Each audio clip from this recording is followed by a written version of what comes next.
Aí quando eu fui conversar com ele, o padre me falou assim, olha, ele não vai poder cumprimentar, ele não pode nem erguer a mão. Ele sofreu um acidente de carro, né? E ele perdeu um pedacinho da massa cefálica. Todo mundo sabe que é massa cefálica, né? Perdeu um pedacinho da massa cefálica, né? Eu fiquei assim, puxa. Aí, bom, então não dava para conversar com ele, nem nada. Eu trouxe ele aqui para ir cuidando dele. E a fisioterapia dele era aquela máquina de escrever, de apertar assim, um dedo de cada vez. Que era aquela máquina que tem que fazer força para apertar, né? Vocês sabem a máquina de escrever? Nem sabem. Sim, já viu em desenho animado, talvez, né? Ela tem... Quem? Ela fez o curso? Não, na minha época, que eu era criança, a gente entrava assim, tinha até diploma, né? A pessoa tinha o diploma da máquina de escrever, né? E a minha mãe, ó, depois vai conseguir um diploma desse, da máquina de escrever, né? Bom, mas era porque a máquina era, eu até achei porque a máquina de escrever, só porque ela tem que fazer força, é um exercício para ele e tal. Bom, chegou a equipe e tal, tinha um colega meu que eu gostava muito dele lá de Londrina, que foi lá também. E aí eles foram tudo para o ginásio de esportes lá, né, para fazer a procissão e tal, não só era o padre também. E eu fiquei por último quando o rapaz que ficou, teve que voltar, né, pegar alguma coisa. Aí quando ele veio assim, eu ia falar, ele ouviu o padre, ele viu também o padre na biblioteca. O padre era grandão assim, ó, eu perto dele era assim, bem pequenininho, mas todo doente e babando assim, né. Aí o padre falou assim, mas isso aí, eu falei, não, esse é um outro padre. E aí ele falou assim, o padre não está lá na Nossa Senhora? Então ele tem que ir para lá. Eu já ia bater a mão no peito dele para segurar ele, para ele não ir falar com o padre. Aí na hora me veio aquele, como é que fala? Um impulso, impulso de não, como se fosse uma pessoa que estivesse do meu lado, não se intrometa. Só que não vi nada não, foi só aquela intuição, não se intrometa. Aí eu puxei a mão rápido assim e ele entrou, nem percebeu. Padre, vamos lá, porque o Nossa Senhora está lá, não sei o que e tal. E eu fico olhando lá da porta, senti comigo mesmo, vai acontecer um lugar. Aí ele falou assim, o padre falou para ele assim, eu sou doente, meu filho, mas falou, eu sou doente, né, bem assim. Aí ele falou, não tem problema não, eu também estou um pouco gripado. Nossa Senhora nos dará a saúde, falou bem assim, né? Nossa Senhora nos dará a saúde. E pegou o padre pela mão e puxou para cima. Quando ele pegou o padre pela mão e levantou o padre, o padre levantou como se nada tivesse. Naquele instante, sumiu tudo, parou tudo, o padre só vou ali botar a batina. Ele já falou normal, eu já vi, padre, foi um milagre. Só que o rapaz não sabia de nada, ele achou que estava tudo normal, né? E eu nem contei para a equipe também. Quando chegou lá o pároco levou um susto, se tremeu todo, né? O que você está fazendo aqui? Ele disse, Nossa Senhora me curou e eu vou levar na caminhonete do Santíssimo, eu vou levar o Santíssimo e só levo Nossa Senhora, ele queria levar o Santíssimo na caminhonete. Eram duas caminhonetes, né? Duas picapes, uma ia com o Santíssimo na frente e mais atrás ia a outra picape com Nossa Senhora. E aí o padre falou para os colegas que estavam lá, né? Pessoal, segura ele. Não, para a gente já tem todo um esquema, né, de segurar mesmo e tal, eles entenderam que era para segurar por outro motivo. Bom, ninguém nunca soube disso, né? Só contei depois, de muito tempo que fui contar. Né? E foi uma graça assim, que eu fiquei assim, parecia coisa de né? Padre Pio, né? Assim, chegou assim, pegou na mão e levantou. O pressentimento que eu tive também foi porque a pessoa que estava falando, nessa pessoa, meu amigo, a gente tinha assim um apreço muito grande por ele, pelas virtudes dele, né? É mais ou menos como o Frei Gilson, assim, entendeu? Só que eu não tinha eloquência do Frei Gilson, mas ele tinha. Eu só gostava muito de conversar com ele e petit comitê. Sabe o que é petit comitê? Petit é pequeno espaço, particular, né? E só conversava. E ele não era padre, não era só leigo, né? Uma vez eu cheguei assim e estava um monte de gente, está tendo confissão aí? Não, o pessoal que quer, tinha senhoras, gente jovem, não, o pessoal quer conversar com ele na sala. Gostava de conversar com ele na sala assim, um por vez, como se fosse uma confissão. Sim. Mas só que era só orientação, ele ia conversar com ele e recebia, né? Vamos ver. Mas ele faleceu depois, teve consciência dele. Aí depois que ele faleceu, eu contei a história no YouTube, né? Agora eu vou contar as histórias dele, tinha outras também. Mas ali foi uma graça que me marcou muito, sabe? Aí depois chegou no ano 2000, eu senti uma propensão interior à família, eu vou me casar e tal. Aí saí, em casa que é o quê, doutor? Em casa que é o quê? Em casa, que é casa. Quem vai casar quer casa, né? E para ter casa tem que fazer o quê? Trabalhar, né? Aí meu colega me chamou para trabalhar na empresa dele e tal, trabalhar lá, organizar e tal. Aí chega um telefonema. Quer que você vai acompanhar as imagens de Portugal? Eu falei assim, vocês ligaram errado, meu filho. Já saí, eu passei 15 anos nessa vida, vocês ligaram, foi errado. Eles ligam o telefone. Não, eu falei assim, daqui 5 dias você me liga de novo. Aí quando foi uns 3, 4 dias, me ligou a pessoa que deu o nome lá. Como é que é? Você recusou o convite do Bicho Portugal? Eu falei, pai, porque já era difícil enquanto solteiro, imagina como casado. Ele estava noivo ainda, né? E quando eu casar e tiver os filhos, como é que eu vou desenvolver uma missão dessa casado com filhos? Aí ele falou assim, olha, se foi o Papa João Paulo II quem criou, aí que ele contou que o Papa João Paulo II não estava sabendo nada. E se foi idealizado pelo Papa João Paulo II, você deve saber que é porque o Espírito Santo quer, então você tem que confiar e tal. Você vai virar um moço do Evangelho, né? Ixi, aí me quebrou. Eu falei, não, faz o seguinte, onde é que vai chegar a Santa? O ano que vem, 2002, em São Luís do Maranhão. Tá, eu então vou me casar em fevereiro e vou lá para São Luís do Maranhão. Se minha esposa gostar, eu fico. Se não ficar, eu vou embora. Mas eu nem estava casado, depois espera, quando chega em casa, ó, vou dizer que você não gostou, tá? Já jogando a culpa, né? Aí casamos, fomos passar a lua de mel em São Luís. Tava lá o outro casal com Nossa Senhora. Eles faziam 8 horas da noite e a gente começou a fazer 5 horas da tarde, né? E aí, quando já estava naquele, a gente ia passar só 30 dias. Quando estava na última semana, eu falei assim, olha, eu vou falar lá com o movimento de Portugal, que foi uma essa missão é muito bonita. É uma causa muito nobre, fenomenal, linda, esse trabalho é maravilhoso. Mas fica para outro. Brasileiro não é assim, né? A gente elogia, para depois decidir que para outro. Eu já preparando tudinho. Aí num bairro lá de uma senhora, olhando aqui, tocou em Nossa Senhora, pediu e falou assim, olha, antes de ir embora tem que falar uma coisa do senhor. Eu tinha um câncer maligno que pegava todo o estômago e uma terça parte do intestino. Eu fui curada por Nossa Senhora. Quando ela falou, eu pensei que fosse uma coisa antiga. Eu falei, e quando foi isso? Foi com Nossa Senhora de Fátima, Nossa Senhora Aparecida. Aí ela falou assim, o senhor não entendeu nada do que eu falei. Eu já estava com Nossa Senhora na porta. E quando ela falou, você não entendeu nada, eu desconfiei, né? Eu não sou cearense, mas eu desconfio das coisas, né? Aí voltei com a imagem para o altar e falei, peraí, explica direito. Só foi curada agora, nesse texto. Foi, nesse texto, é isso que eu quero dizer. Mas como é que a senhora sabe? Porque quando eu toquei na imagem, eu pedi a Nossa Senhora abrir os olhos dela, eu senti a mão de Nossa Senhora removendo a doença. Mas eu sou igual a São Tomé, sabe? Não leva muito certo coisa não. Mas tem médico marcado? Tem. Então só vai no médico, falei para ela um monte de coisa, parei pro médico. Aí no final ela falou, não, eu vou só para calar sua boca. Ela ficou meio zangada, sabe? Porque eu não estava gritando, né? Aí 3 dias depois veio a informação dos médicos, deu até briga entre os médicos e o laboratório, mas aquele lá, o laboratório mandou de novo os exames para São Paulo, Minas Gerais, o Rio de Janeiro, foi para lá nos Estados Unidos também, e todos comprovaram que os exames estavam certos. Portanto, essa mulher tinha, de fato, né? Mas os médicos não acharam mais nada. Então foi um milagre mesmo, né? Aí por causa desse milagre, eu falei para minha esposa e falei, olha, querendo ou não, e você foi o instrumento que Nossa Senhora utilizou para chegar até essa mulher, né? Nós podemos voltar para a nossa terrinha lá, a gente tinha até um padre, tipo, um padre onde ela estava me esperando, um padre do Canadá francês. E ele doido para que eu voltasse para dar curso de novo, só que eu tinha toda aquela formação, né?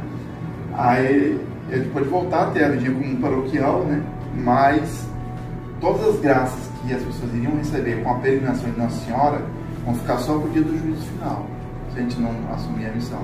Aí vai aparecer todas as famílias que a gente deveria ter visitado e não visitamos pelo Brasil inteiro, e essas famílias que receberam uma graça talvez até de salvação eterna, de conversão, de cura de corpo, não vai acontecer, vai ficar só por dia do juízo. Ó, tudo isso aqui não aconteceu porque ainda não disse nosso Senhor. Aí ela, então vamos ficar e servir a Deus. Mas depois de uma dessas também, né? Até o senhor falava isso, né? Então nós ficar e servir a Deus, né? Bom, aí liguei lá para minha mãe e falei, ó, vai lá, pega as coisas da casa, tinha alugado uma casa, tinha tudo mobiliado, carrinho, faz o que a senhora quiser aí, eu não volto mais. E aí nós temos 23 anos casados, 23 anos que acompanhamos mais Nossa Senhora. Logicamente apareceram os bambinos, né?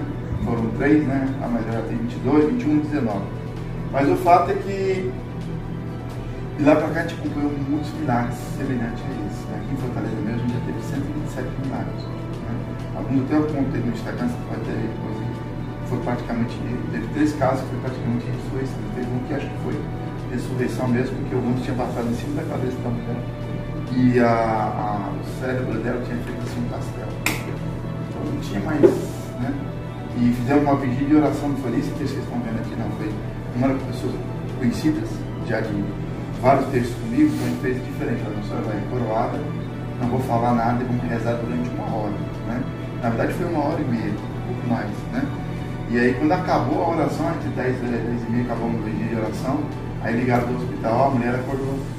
E os médicos tinham dado morte cerebral já. Mas se por um milagre ela voltasse, ela ficaria vegetativa. E ela acordou, foi falando, todo mundo já queria levantar, seguraram ela. Então ali foi um milagre mesmo assim, né? Então o que são esses milagres? Nossa Senhora quiser assim, meus filhos, confiança, vossa mãe está aqui, né? E eu até, às vezes eu brinco um pouco, entre aspas, falar uma brincadeira aqui, entre aspas, só para deixar mais leve o negócio, mas eu digo o seguinte, olha, a imagem de Nossa Senhora, ela é esculpida em madeira, certo, né? Ora, a vara de Moisés também era madeira, né? Então eu digo que a vara de Moisés hoje é a imagem de Nossa Senhora, que é onde ela entra, acontecem coisas assim fabulosas, né? Coisas assim surpreendentes para nós. Né? Isso é a Nossa Senhora dizendo, olha, a Nossa Senhora está no céu, mas aonde entra, que ela é invocada e a gente começa a cantar, os anjos já começam a olhar para casa, as bênçãos já começam a invadir as casas, né? E o que eu estou falando para vocês aqui é fonte de testemunho aqui de Fortaleza mesmo. Tem um senhor aí que estava meio assim, ele viu Nossa Senhora entrar e viu os anjos invadirem a casa dele aqui, a casa dele todinho, né? E ele ficou assim impressionado e começou a chorar o tempo todinho. Depois é que ele foi contar o que tinha acontecido. Então é muita bênção. Nossa Senhora, então, se ela ora, onde nós estamos hoje aqui reunidos, né? E ela pede a Jesus para interceder através do nosso Jesus Cristo as graças que realmente nós estamos mais precisando, né? Às vezes são as graças que nós pedimos, né? Às vezes são as graças que nós esquecemos de pedir, porque a gente está até precisando mais, né? E eu não estou falando nem de graças materiais, às vezes é graças espirituais, né? Às vezes é graça material também, já aconteceu, né? Uma pessoa falar assim, eu ganhei a rosa, na época tinha a rosa da consolação, a rosa da consolação eu não entendi o porquê. No outro dia veio a notícia, agora eu entendi o porquê. Então tem muitas coisas assim que a pessoa nem estava pensando, depois vai entender, puxa, a senhora passou, isso aconteceu. Então, não só para quem é da casa, mas até para os visitantes, os convidados, né? E por que Deus nos dá essas graças, esses milagres através da imagem peregrina? E não só de se debruço para mostrar que ela se faz para a gente através da imagem, para nos acolher, para nos estender a mão, para mandar os anjos habitar e tudo mais, mas também para que a gente também atenda a ela, né? Atenda o pedido dela. Né? A gente vai fazer um monte de pedido para a senhora, tá bom, a senhora gosta, mas será que a gente não pode dar um pouquinho de um ouvidozinho ao pedido de Nossa Senhora? O que a senhora quer de mim? E não a senhora quer, né? Ela falou e fala, o que ela quer? A consagração, a reza diária do terço e a devoção do primeiro sábado, né? Então, a consagração, aí eu, como o Papa Paulo II falou, quando coroarem Nossa Senhora, estarão fazendo comigo a sua consagração, porque quem coroa uma rainha já está dizendo, eu amo e quero servir. Então, para nós, essa coroação, de plena quaresma, inclusive, diga de passagem, né? Vocês lembram que antigamente as imagens eram até cobertas, né? Então, como é que foi a coroação? Se fosse há 20 anos atrás, eu mesmo acharia um absurdo coroar uma senhora na quaresma, né? Mas é por quê? Porque não é uma coroação festiva, é uma coroação votiva, devota, aquele que se entrega. É uma maneira de dizer assim, eu estou aqui debaixo de uma senhora, mas é a rainha pela qual eu vou lutar, pela qual eu vou dedicar minha vida. Eu vou louvor, honra e glória a Deus, de Nossa Senhora, e ela vai ser a rainha, e eu vou me entregar a ela porque ela pediu ser entregue. Então ela vai ser a rainha do meu coração, a rainha da minha casa, a rainha da minha família, entendeu? Então é uma coroação votiva, um devoto, aquele que se entrega. Quando eu coloco o texto na mão de Nossa Senhora, aí estou dizendo assim, o segundo pedido de Nossa Senhora, que é de rezar o texto, todos os dias, no meio de... Essa vida pegadinha, né? Alguns falaram Maia aí, eu escutei Maia, aqui eu não escutei nada, né? Mas lá eu escutei. Aqui é só... Aqui é voto de silêncio, aqui é voto de silêncio. A congregação de São Bernardo do Claraval tinha um voto de silêncio. As ordens comuns tinham um voto de pobreza, obediência e castidade. E tem uns que têm um voto de silêncio ainda. Bom, a moral da história. Então é todo santo dia, o ano todo, de segunda a segunda, né? É para rezar o texto ou o rosário? Na verdade é o rosário. Só que houve uma confusãozinha aí, um pouco do costume de jargão da época, que os portugueses chamavam o texto ou o texto de rosário. Nunca vez isso porque o rosário não são os textos. Depois essa discussão chegou até a Lúcia e ela estava lá no convento. Aí a Lúcia perguntou a Nossa Senhora, é um texto ou um rosário? Pode ser só um texto? E Nossa Senhora ficou triste com a pergunta. Né? Até a Lúcia escreve que se ela soubesse que Nossa Senhora ficar tão triste, não teria feito essa pergunta. E Nossa Senhora falou assim, tá bem, se, ela vem sem condicional, se fizerem a consagração e rezarem pelo menos um texto todo dia, ainda assim eu darei as graças prometidas. Quais são as graças prometidas em Fátima, pelo texto, né? A salvação de sua alma, a conversão dos pecadores e a paz para o mundo inteiro. né? Logicamente, Nossa Senhora não falou exatamente como eu estou dizendo aqui. É dentro de um contexto mais amplo, cheio de outras histórias. Você tira só a parte principal e você chega a essa conclusão. Consagração, ou salvação, conversão dos pecadores e a paz, né? No Rosário mesmo tem outras aparições de Nossa Senhora, não de Fátima, em que ela dá outras promessas mais longas, né? Tem 12 promessas, 10 promessas do texto, né? Bom, então quem fizer a consagração e rezar pelo menos um texto todo dia, ainda assim daria essas graças prometidas, que é a salvação, conversão dos pecadores, salvação das almas e a paz para o mundo inteiro. Mas pelo menos um texto todo dia. Não pode ser um texto só na hora da necessidade ou na hora do eu peguei. Vamos junto, né? Tem que ser um texto contínuo. Tá? Inclusive, São Luís ele fala que o que nos traz a salvação é a nossa perseverança nas virtudes, né? Da oração, da penitência. Então, aquela continuidade é que vai trazer a salvação, né? Inclusive, a palavra virtude e vício se referem a isso, né? Virtude em grego quer dizer força, né? A pessoa que tem a força de todo dia cumprir o bom hábito. Bom hábito, todos os dias, vira virtude. Força do bom hábito, né? E a palavra vício significa fraqueza, no grego. A pessoa fraca, ela não consegue, ela todo dia ela cai na mesma coisa, né? Então, que a pessoa é fraca, ela não se esforça para ficar forte naquilo que é os bons hábitos e fica sempre caindo nos maus hábitos, né? Certo? A diferença entre a virtude e o vício. Então, a gente quer ser virtuoso, então tem que se esforçar para rezar. Olha, interessante que quando a gente começa a rezar todo dia o terço, a gente vai recebendo graças, que é ficando mais forte espiritualmente e vai começando a desejar um pouco mais. Puxa, o terço só já está pouco para mim, vou rezar 2 agora. Começa a rezar 2, puxa, 2 já está pouco para mim, agora vou rezar 3. Aí começa a rezar 3, vai final de fazer um pouco mais de penitência, vou me confessar. Aí eu vou comungar agora, pelo menos uma na semana, não só no domingo, vou confessar e vou comungar todo dia. É um prosseguimento. Agora a pessoa tem que ter aquela perseverança do começo, né? Por que poucos chegam aonde eu falei, comungar todo dia, se confessar uma vez por mês e tal? Você vai ver, não está rezando o texto todo dia, né? Agora já encontrei 92 pessoas aqui em Fortaleza, como agora chegou a mulher e falou comigo, né? Só que no caso dela não deu esse testemunho não, mas pessoas que me encontram na rua, olha, 2 anos atrás você passou lá em casa, eu comecei, desses 92, 75 é homem, né? Olha, eu cheguei lá e aquela história que rezar o texto que ganha o céu, eu não acreditei muito não. Mas olhando ali para Nossa Senhora, eu fiz o propósito, mas eu vou rezar um texto todo dia, né? Rapaz, agora eu entendo que ganha o céu, porque depois que eu comecei a rezar o texto todo dia, quando eu me dei conta, já tinha passado um ano, eu estava rezando o rosário, já tinha me confessado, indo na missa, comecei a comungar mais vezes, e a pessoa nem se deu conta, tá entendendo? Ela mesmo automaticamente começou a procurar a vida espiritual. Por isso que é perseverança. Se eu chegasse aqui e falasse assim, olha, agora é o seguinte, ó, Nossa Senhora não pediu para rezar um texto, tem que rezar o rosário. Se não rezar o rosário, não adianta. Ninguém ia rezar. Não ia dar certo. Então Nossa Senhora atualizou um texto por quê? Porque é o primeiro passo, não é o último passo, é o primeiro. Essa pessoa colocar o pé firme naquele degrau, primeiro, ela pensa, não vou conseguir não. Mas eu vou, esse pouquinho que é um texto todo dia, eu vou dar a Nossa Senhora. Vou fazer esse pequeno sacrifício. Boto o pé nesse degrau. Tem uma escadaria. Não sei se eu consigo não. Eu vou pro primeiro degrau, eu vou colocar o pé. Se você perseverar naquele primeiro degrau, todo dia com o texto, vai chegar uma hora que você vai ter uma coisa estranha acontecendo. Olha para trás assim. Tem uns 4, 5 degraus para trás. Mas não tinha antes. O que aconteceu? É porque Nossa Senhora fez com que a escada virasse uma escada volante. Você começa a subir e nem percebe. Entendeu? E é fato isso. Bom, o último pedido de Nossa Senhora, para encerrar, né? Está um pouquinho longo, né?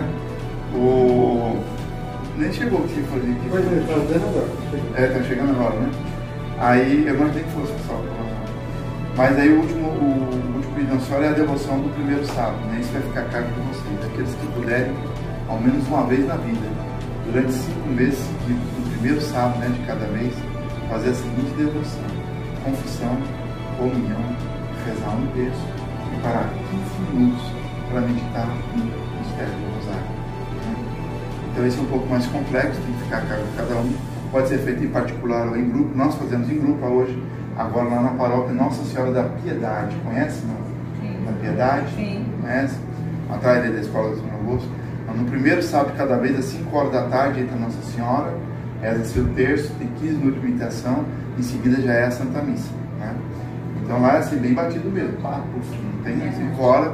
A mulher maioria só tinha uma pessoa lá, meu filho tem que começar com quem tiver, se estiver sozinho, começa sozinho e rezando o texto. Aí chegou umas lá, a maioria também gosta disso só para meditação, porque o texto dá para rezar em casa. A missa é pessoa comum em reparação dos pecados cometidos por Santa Maria. Mas é a meditação que é o fraco nosso, né? E é difícil mesmo, não vou dizer que é fácil mesmo, não. Então muitas pessoas vão mesmo para pegar os filhos de meditação. Como é a meditação, né? No caso, o último foi o que? A agonia de Jesus no Horto das Oliveiras, né? Então, começa a imaginar o Horto das Oliveiras, Jesus da Santa Ceia, que é a primeira missa do apóstolo Antônio.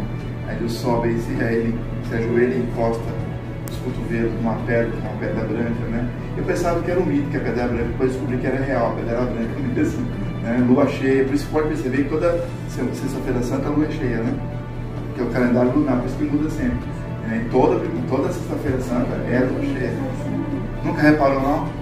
Porque se você morar na cidade, né? Nunca morou no interior. Não, a gente ia pro interior, na Semana Santa. É, mas não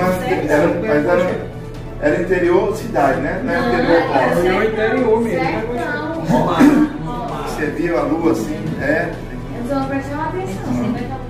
Não, com certeza ela ficava lá, é porque a gente não tinha essa percepção.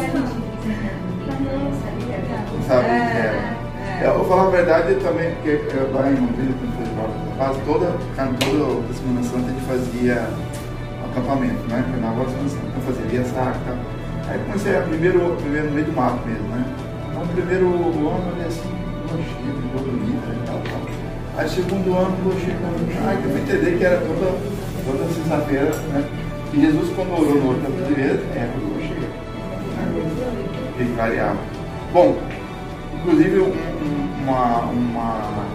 pedaço dessa pedra, né? Eu achei curioso isso. Teve um rei que pediu, foi lá e conseguiu, tirou um pedaço dessa pedra e fez o trono dele. Né? Sabe qual é o nome desse rei, não? Carlos Magno. O trono de Carlos Magno. Que eu vi assim, puxa, um Carlos Magno, um trono de pedra frio assim, né? Uma pedra bonita até assim, meio lapidada e tal. Aí a pessoa falou assim, é porque uma lápide dessa pedra aqui veio lá da pedra onde Jesus suou o sangue no Horto das Oliveiras. É verdade. Tudo formado com relíquias. Desligou, amor? Tem que estar muito frio aí, né? Bom, o fato é que aí começa a fazer a meditação e a pessoa começa a imaginar, e a meditação católica, né? Porque tem gente que ainda acha que a meditação tem que ser igual aos budistas, né? Não pensar em nada, né? A meditação católica, a gente pega um mistério, nossa própria gente falou, pega um mistério do rosário e medite sobre aquele mistério, né? Que, aliás, diga de passagem, o texto, né? O Frei até falou esse dia, o texto são 10 Ave Marias, não é para ficar só no 10 Ave Marias. As 10 Ave Marias é um roteiro para você, enquanto está rezando 10 Ave Marias, você está imaginando como foi aquele mistério, né? Por isso que às vezes é bom ter um livrinho, principalmente com uma figurazinha, né? A gente olha aquela figura e a outra lê um pouquinho, tem que ler um pouquinho também, né? Como é que foi. A gente tem que entrar, né? Santo Inácio de Loyola, ele é até mais assim, na parte da crucifixão, né? Aí ele dizia assim, sinta os cravos entrando. Imagine o martelo batendo no cravo. E como foi aquele cravo entrando. Aí você imagina, ele passou tudo isso por você. Tá, né? Se você pegar o livro do santo, praticamente todos, né? O ponto central da conversão deles para a santidade foi a paixão de Cristo, né? Agora teve um que se converteu muito com o primeiro sábado, que virá santo depois que ele começou a fazer o primeiro sábado, né? E agora vai ser canonizado em outubro. Sabe quem é ele? Aquele jovem. Carlos Agosto, né? A conversão dele, ele era um bom rapaz, um bom menino, né? Mas aí com 13 anos, quando ele foi em Fátima, entendeu a história de Fátima, ele se consagrou lá, falou que ia rezar o texto todo dia, mas na verdade ele começou a rezar o rosário, e aí ele começou a fazer o primeiro sábado. E aí ele tomou a cabo, em vez de ficar só de ser bom, rapaz, ele ia ser santo, né? É uma coisa ser bom, outra coisa ser santo mesmo, né? Aí ele tomou ele, tudo isso que eu falei da caminhada, eu estava lembrando dele, que ele foi mais ou menos assim. Um texto já não dá, vão 2, agora vão 3, aí tal, né? E outras pessoas aqui fortalecendo comentaram assim com ele. Mas ele chegou a um grau de santidade, com 15 anos de idade. Né? Santidade não tem idade. Né? Tá certo que, por exemplo, a Jacinta chegou mais cedo que ele. A Jacinta chegou com 6 anos, né? Mas a Jacinta decidiu ser santa, sabe com quantos anos? 4 anos. 4 anos. Foi quando ela decidiu que ela ia.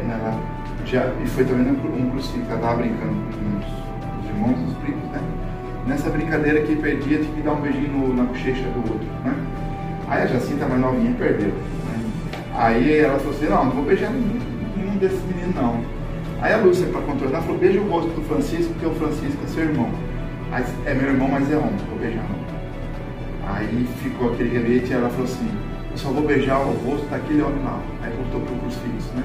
Tem um crucifixo em casa, assim, com Jesus, né? Aí a Lúcia botou a cadeira, pegou o crucifixo, deu para ela. Aí ela falou: é esse sim eu beijo. Aí beijou a bochechinha de Jesus, né, ali. Aí ela falou assim: coitadinho de Jesus, por que ele está assim? Aí a Lúcia falou: é por causa dos nossos pecados. Aí Jesus falou: depois eu não vou cometer muito pecado. E aí então praticamente ela decidiu ser santa. E foi fiel até os 7 anos de idade, onde ela faleceu com 7 anos de idade. Né? Inclusive o pastor Francisco e Jacinta, eles foram canonizados no ano de 2000, beatificados, quer dizer, no ano de 2000, né? Agora já foram canonizados. Mas aí vem um detalhe interessante da história. Foi a primeira vez, 2000 anos, quer dizer, 2000 anos de igreja, você sabe disso, né? 2000 anos de Cristo. Então, em 2000 anos da vida da igreja, foram as primeiras crianças a serem beatificadas sem terem passado pelo martírio de sangue. Sabe o que é martírio de sangue? Não? É quando chega, sei lá como aconteceu agora na Síria, 3 semanas atrás, né? Chega lá o sujeito e fala assim: nega Cristo? Não, então você vai morrer. Morro, mas não nega Cristo. Aí vai lá e corta a cabeça fora. Né? Mataram milhares de pessoas aí em 48 horas. Isso foi 7 mil na Síria agora, esses dias agora. Né? Então são marcos que morreram em nome de Jesus Cristo. Então quando uma criança morre porque ela morre mártir de sangue, aí a igreja canoniza. Mas não era o que tinha acontecido com os pastorinhos. Então o Papa João Paulo II abriu uma exceção pela primeira vez na história da igreja. Foi beatificado crianças que não tinham passado pelo martírio de sangue. Interessante, né? Tem essa curiosidade ainda também.